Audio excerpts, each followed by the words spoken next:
long units of this chapter, just to really actually build up towards this chapter 5.7. Okay, so this is really the main bulk and essence of your vectors unit. Okay, so let's take a look at example 23, whereby we are given the coordinates of A, B, and D. We want to find the coordinates of C, given that A, B, C, D is a parallelogram. Okay, there are a few ways to actually go about doing this question. For the A Math students, we have already learned how to do this, in case you're very shocked. Okay, which I think I can sense a bit of it.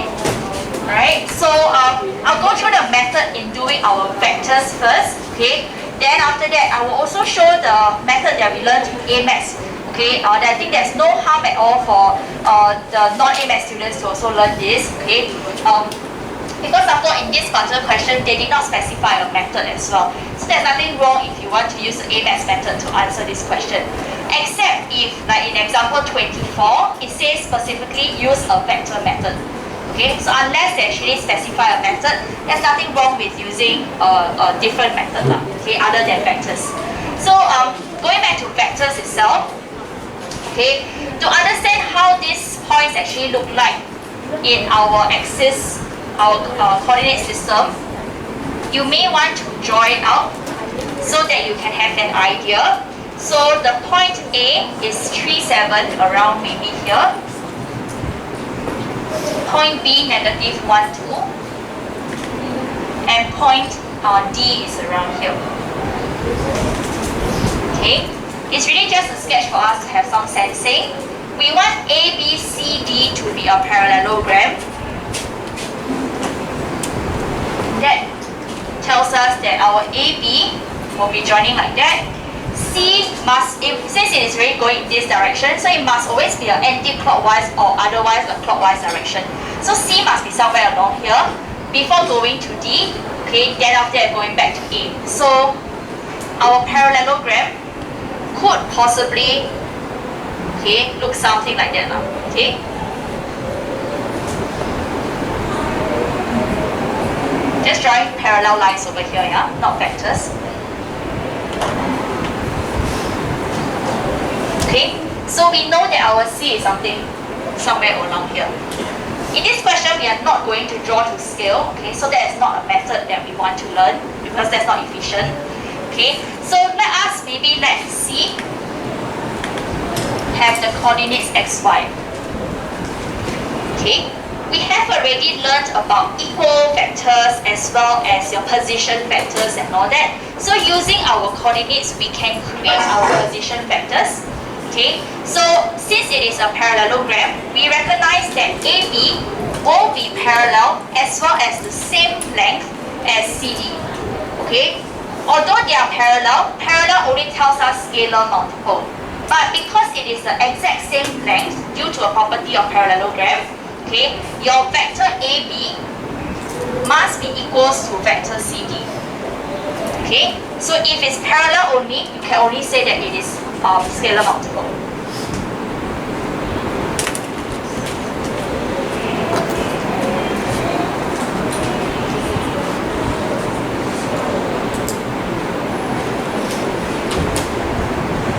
Okay, so for instance, right, when do we actually have such an idea?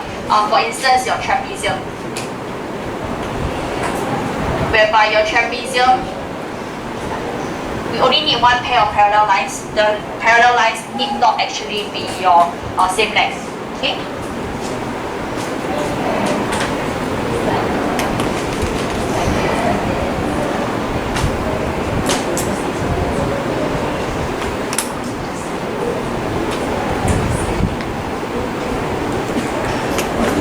Something happened to Amanda.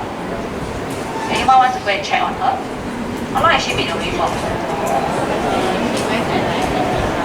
55. Okay. Let's wait a bit more then. Right, so AB equals to CD. Okay, then we need to figure out what is the vector for AB. Okay, so AB is actually AO plus OB, right?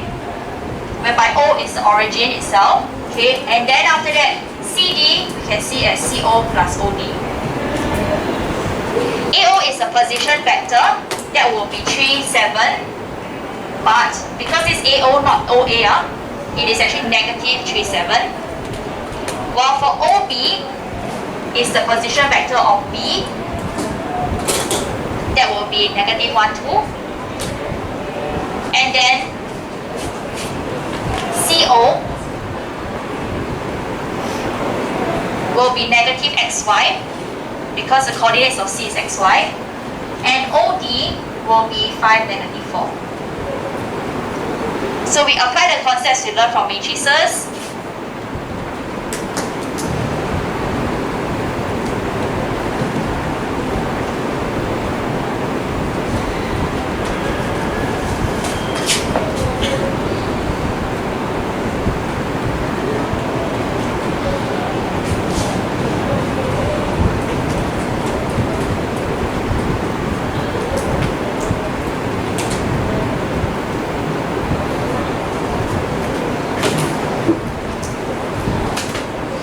Find that x is negative 9. Hang on here, right? Anything wrong here?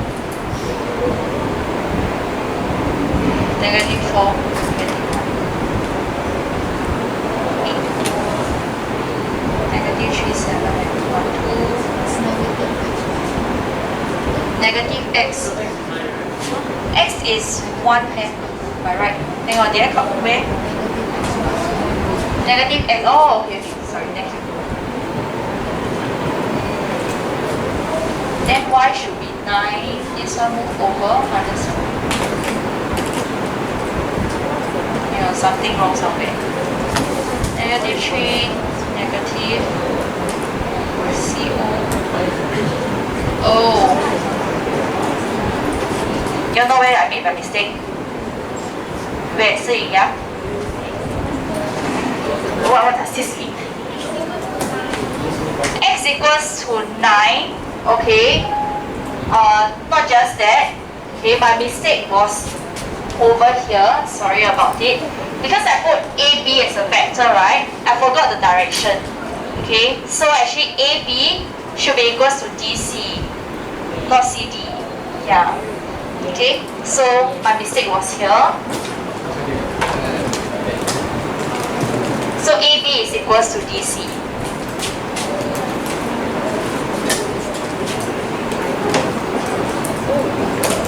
DO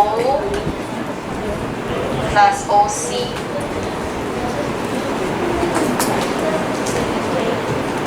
DO is negative 5, negative 4 plus XY.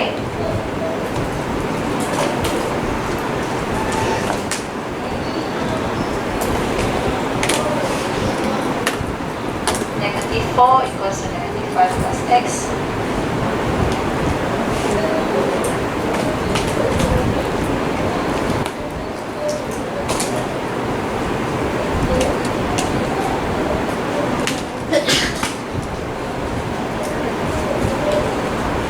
Okay, so coordinates of C is 1, 9. 1, negative 9.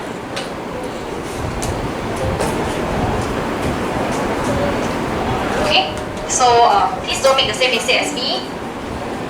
Alright, about being careful about the direction. Okay, make sure the direction of the two vectors is taken into account. Okay, let me show you another different method which we learned in A-Maths, okay, as a revision also. Okay, since we had this question. Okay, when it comes to parallelogram, okay, the property of parallelogram, which regardless A-Maths or E-Maths you should know, okay, property of parallelogram is such that the diagonals, they bisect each other.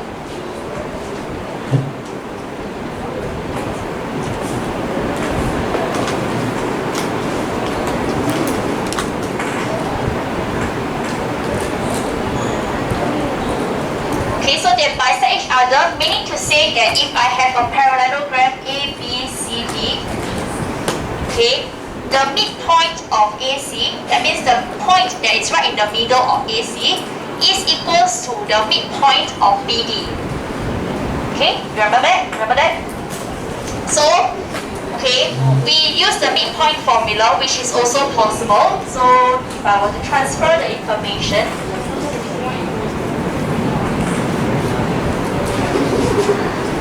okay, to find out the coordinates of C, if I were to let C to still be xy. Okay, the midpoint formula, which is the one that only the A mass was introduced, E mass wasn't, okay, is that the midpoint of AC equals to midpoint of BD, which is, we take the x coordinate, okay, to be the sum of the two x coordinates. So look at AC, that will be 3 plus x over 2. Okay, then after the y coordinate 7 plus y over 2. Okay, so we take the respective x and y of A and C, add them up together, divide by 2. Then the midpoint of BD will be negative 1 plus 5 over 2, negative 4 plus 2 over 2. Okay, so because they are equal, the x and x will be the same, y and y must be the same. Okay, so this will give us 2.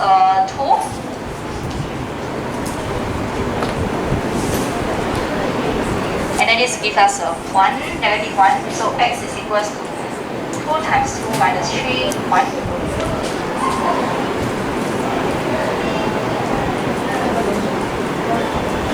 And x is 1, y is negative 9.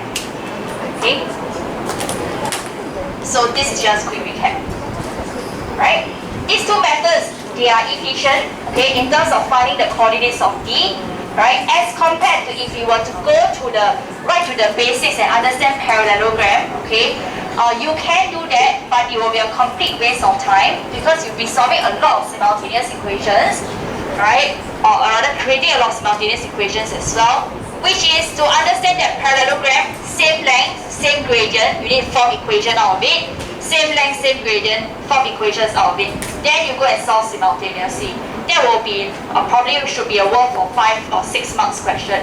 But knowing this method, it saves a lot of time, okay, and it is definitely more efficient, okay. So for a non-A-Math student, if you want, you can learn this. If you don't want, so be it. I won't force it down your throat. But then knowing the vectors one is a must.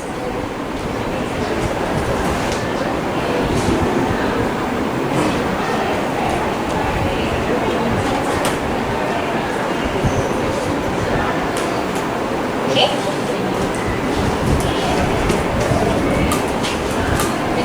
Yeah. Can we use gradient?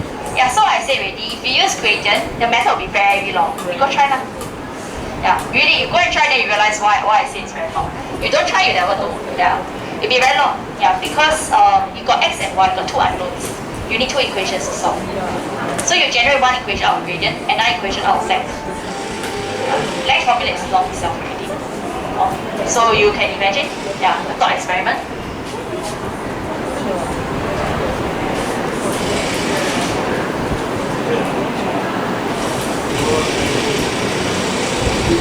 Okay, moving on to example 24. Question actually specifies the vector method, so we have to use the vector method. Okay, to determine the coordinates of S if PQRS is a parallelogram, and in part 2 is PRQS. So it's a different sequencing. So same thing, let's draw it out to understand how it could look like.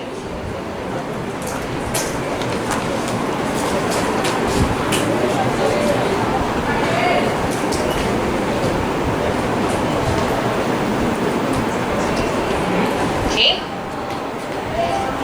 PQRS, we have P here, Q here, R to be here. That means S must be somewhere here.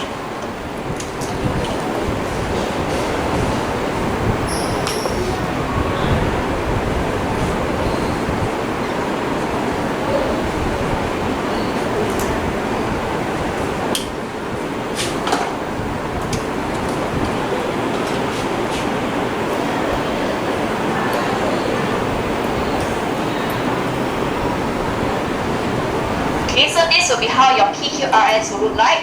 While in part 2, if you want to see PRQS, that will mean that we have to join from P to R first, then to Q, and then having something like this. Okay? So this diagram will help us to actually know what are the two vectors to equate. Now we first let S be having coordinates xy. Okay, so PQRS, you may choose to have PQ to be equals to SR. But of course, you can also choose PS to be equals to QR. Since it is a parallelogram, there will be two pairs of parallel lines. So PQ is PO plus OQ. SR is SO plus OR. PO will be negative 10. OQ is 42.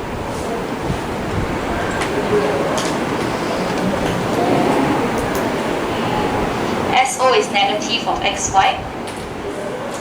OR is 54.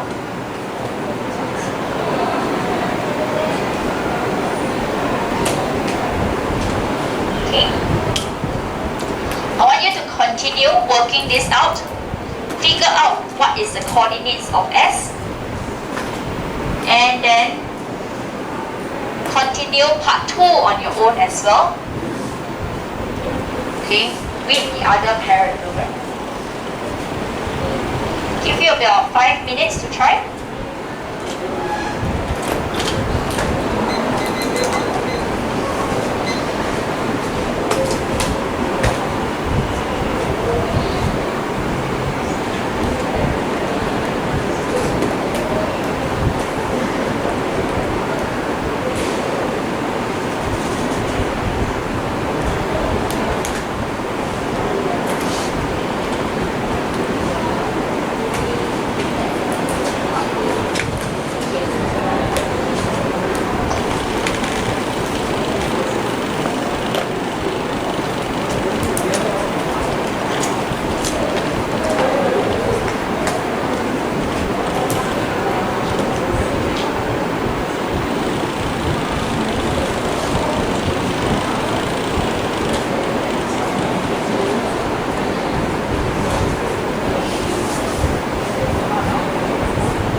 Are we done? What is the first coordinate of S? 3 and what you get? Sorry? I can't hear you. 2, 2. Okay, so it should be 2, 2. Yep. And the working to finish is out. 3, 2.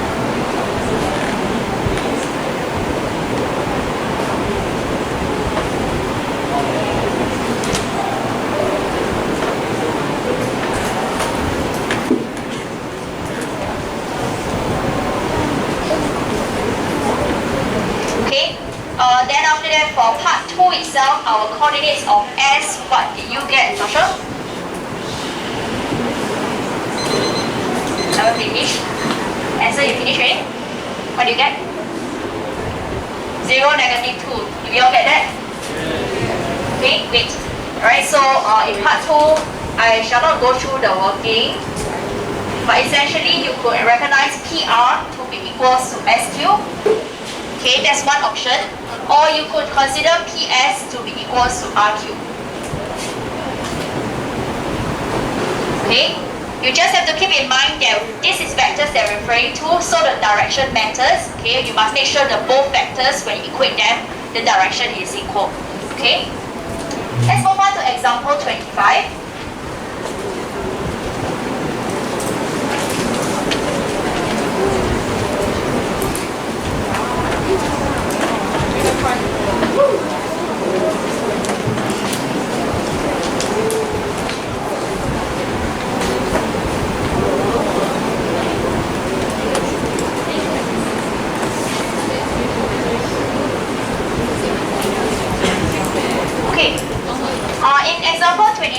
Right, we have EABC that is a parallelogram, so that is the important keyword. And question says that AB is expressed as a vector 8A, AD is expressed as a vector 4B. Point F is on DC such that DF is equals to 1/4 DC, so this is also an important information. Okay, the lines AD and BF when produced meet at E, so they extend and meet here. We want to find out, okay, the vector for all this over here in terms of A and B. So in A part I, for AC vector itself, that is referring to this one. Okay, so we just look for an alternative path for us to go from A to C. That is either A to B to C or A to D to C. Okay, so this is one simpler path rather than to go all the way the whole round. Okay, so if we were to choose to see it as AB plus BC, AB we know that it is 8A, but the problem is with BC. What is BC? What is the vector representing BC? Yes, Alia? 4B, okay? Because it is a parallelogram. Okay? Parallelogram will say that BC will be equal in vector to AD. So AC can be expressed in this.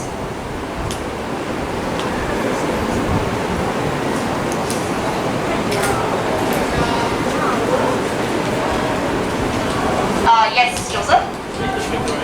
Do we need to factorize? No, there's no need for us to factorize. Okay, you can leave it as this. It's still be fine. Okay, for part 2 DF, right? Okay, if I factorize, nothing wrong lah. Okay, part 2 DF. Notice that DF is only this part. Okay, we could maybe consider D to A to B, then after that B to F. But then the problem is that we don't know what is the vector BF. Okay, that's one issue. We could also of course see D to E to F, but the worst is that we don't even know any of these two. Okay, so what we could do is to make use of this information, whereby DF is 1/4 of BC. Okay, this is a relation regarding their length. Okay, so magnitude wise, DF is 1/4 of the entire DC. Okay, that will also tell us that in vector wise, it will be 1/4 of the vector of DC. Okay, so DF is 1/4 vector DC, but we must make sure they are same direction. Okay, so DC, do we know what is the vector? We do, because it is a parallelogram. DC is equals to AB, and that will be 8A. So we get 2A.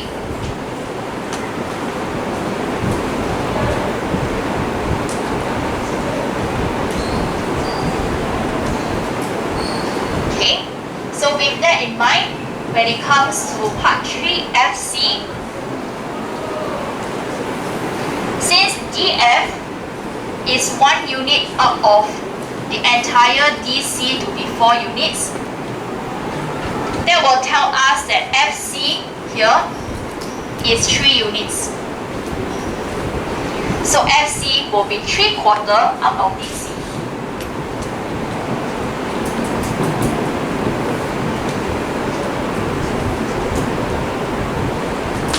So FC is 60.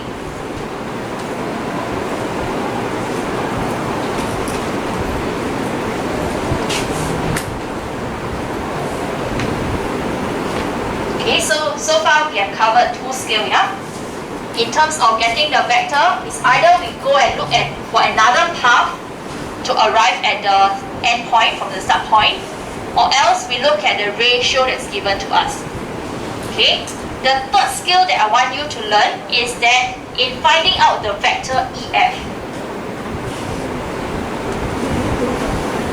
EF is this vector here, in this direction. Okay, the problem about EF is that if I want to use the first method over here, which is to find an alternative path, I will always be stuck, because I will never know what is the vector ED going to be, right? Okay, I will never be able to figure out, because the question did not give us enough information. Okay, I will also not be able to figure out what is the vector BF, or rather we can, okay, maybe we need to do some extra steps. Okay, but surely we will be stuck in getting this one. Okay, so what we need to do is to make use of similar triangle property. Okay, so we need to be able to identify similar triangles easily. You do not need to go about proving unless the question asks you to prove. Okay, so identifying similar triangles is something that you need to catch very easily, and that can always be done by using your AA similarity property. Okay, so recap about AA similarity property, which is we need at least 2 angles, okay, in order to conclude that 2 triangles are similar. So where are our similar triangles? Okay, if we are, since we are focusing on EF, we can look at this smaller triangle here. Okay, something that we can see very well is that EDF will be similar to the triangle EAB.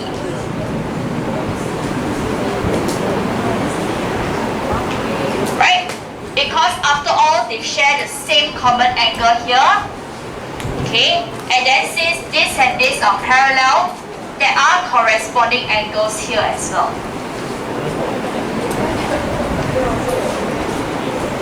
Okay, so we identify one pair.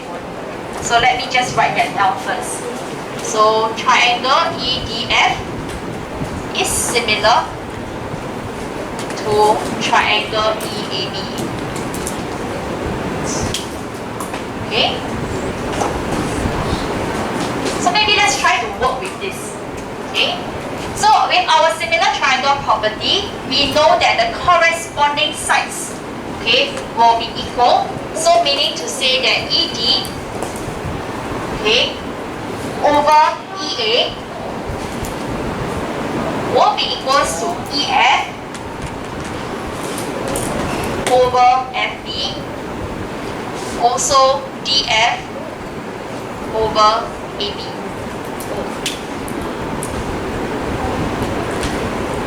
Okay, so this is a result of our similar triangle property.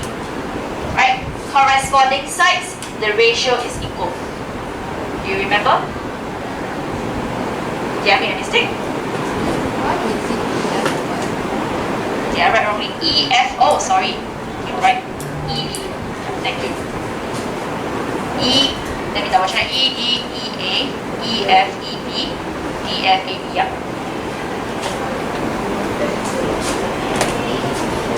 Okay, since our objective is in finding out EF, right? Okay, so we want to keep this part. Okay.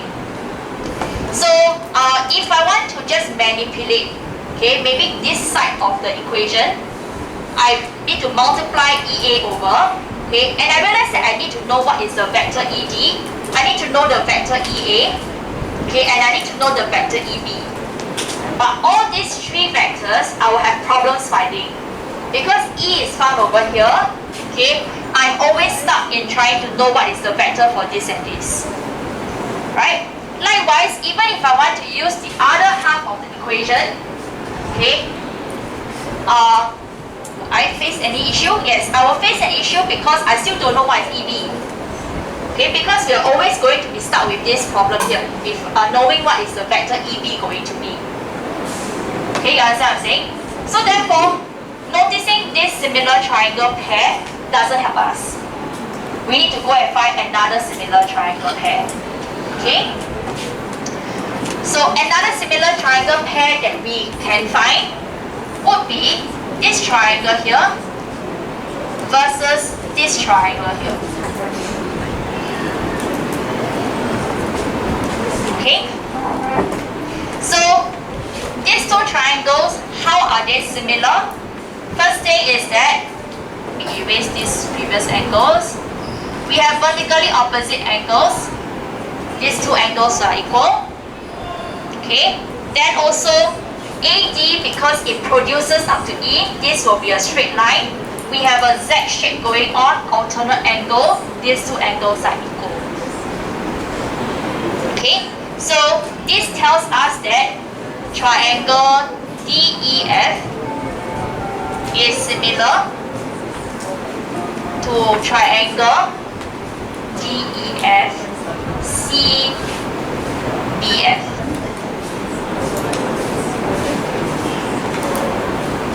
Okay?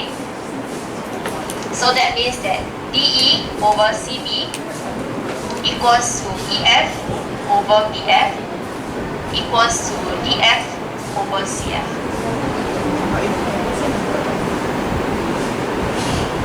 Okay?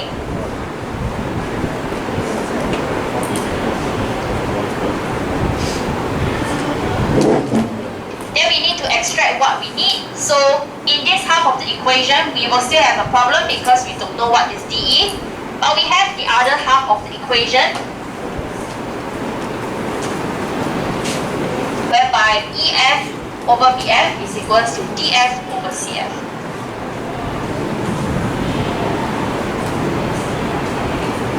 Okay, so in making use of this part, we see that EF is equals to DF over CF times BF. Okay, so what is the ratio of these lengths of side? DF is over here, CF is here. Just now using this information, I know that DF is 1 unit, CF is 3 units. So that total 4 units. So the ratio of DF to CF is 1 over 3. Okay? And then BF itself, okay, is this 1 over here, which we can figure out what is the vector. Okay, so the lengthwise, this is the equation. When it comes to the vector, we express it in this manner, vector form. BF is going to be BC plus CF, for which we do know what are the vectors already in our earlier parts of the question. So let me just continue here, yeah. BC will be 4B. CF we have found earlier on, that is 6A.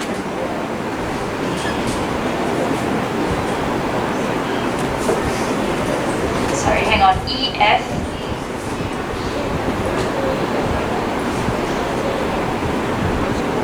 yeah. CF is negative 60, yes, yeah. I was trying to find a mistake, yes. Thank you. Okay. Then we simplify this. Oh, we can't simplify, so yeah, that's the answer.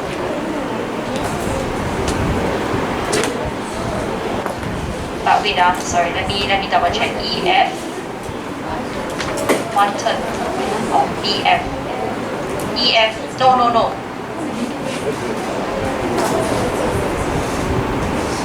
Sorry, EF is this direction, BF is this direction, so it's a negative 1/3 EF.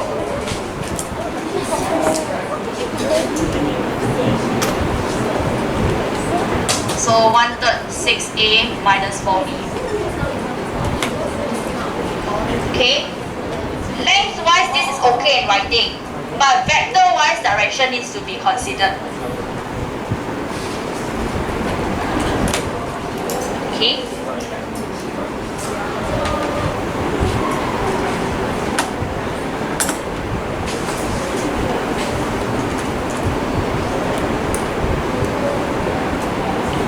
Right, questions? Okay, yeah.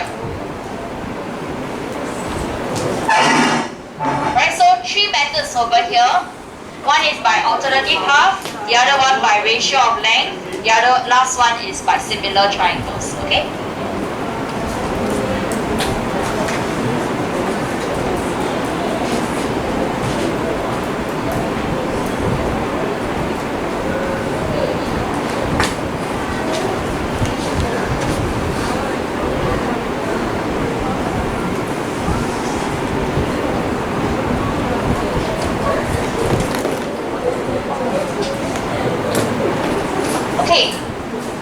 Last one, okay, part B.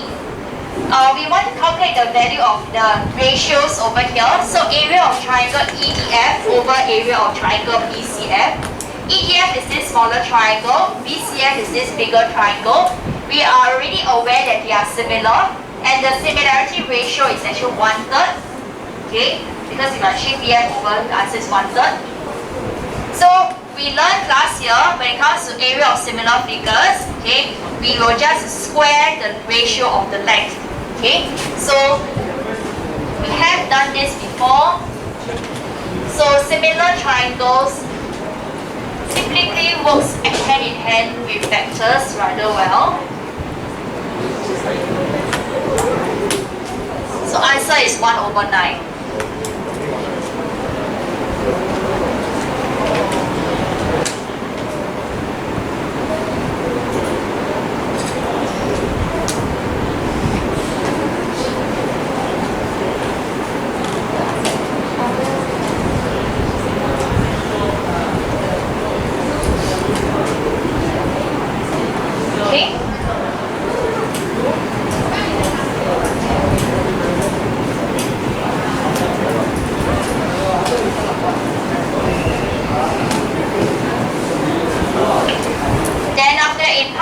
Area of triangle EDF over area of triangle ADF. So if I erase this diagram, EDF is this triangle, ADF is this triangle. We have covered in our EMATS last year in similarity also, okay, that in this case the two triangles are definitely not similar. Okay, there's no way the angles are going to be equal, okay, under the A similarity test. Alright, but we do see is that the area of this triangle, if I consider AD as the base, my height will have to be perpendicular to the top of the triangle here, right? So this will be the height, right? While if I were to consider in the other triangle, having ED as the base, they share the same height. Remember that? Okay? So, area of triangle EDF is half times ED times height over half times AD hand side. Can cancel out. The ratio is equal to ED over AD. But what is the ratio of ED over AD? Okay, we are only given a lot of information about the vectors, but nothing about the magnitude itself. So let's go and find out what is the vector ED going to be. So since I already know what is EF, and I also know what is FD from the earlier questions,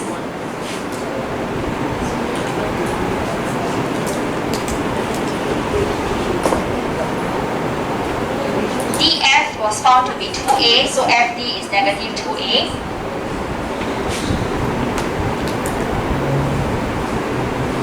This simplifies to negative 4 over 3B.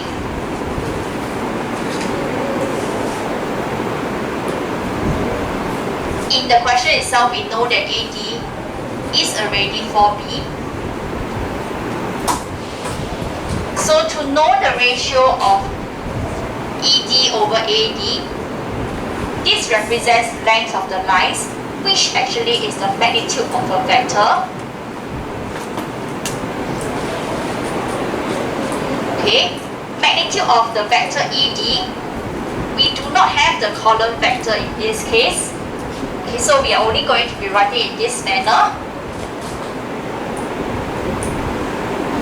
But if you recall, yes, just yesterday or 2 days ago, when we talked about chapter 5.4, okay, on your page 15, the result that we get is that this is as good as writing modulus of negative 4,3, magnitude of B over modulus of 4 times magnitude of B.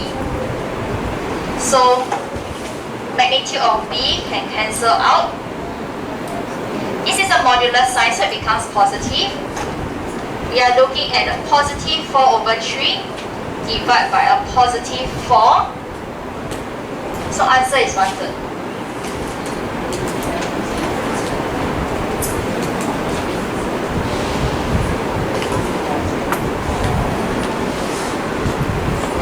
Okay.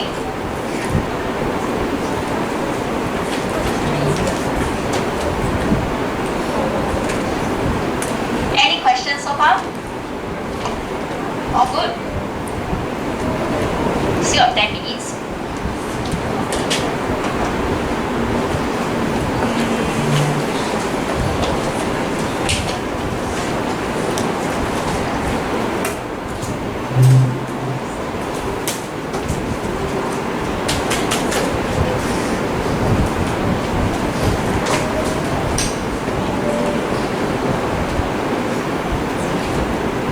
You want me to go through another question? This should be a question I should ask, right? Okay, I tell you what. Okay, I'll just end here today. Go back home and digest these concepts over here today. Okay, so I'll leave the remaining 2 questions for the next lesson, next week. Next week, I want you to actually bring this set of notes. Okay, then after that also I will return to you some homework, so do bring your textbook still.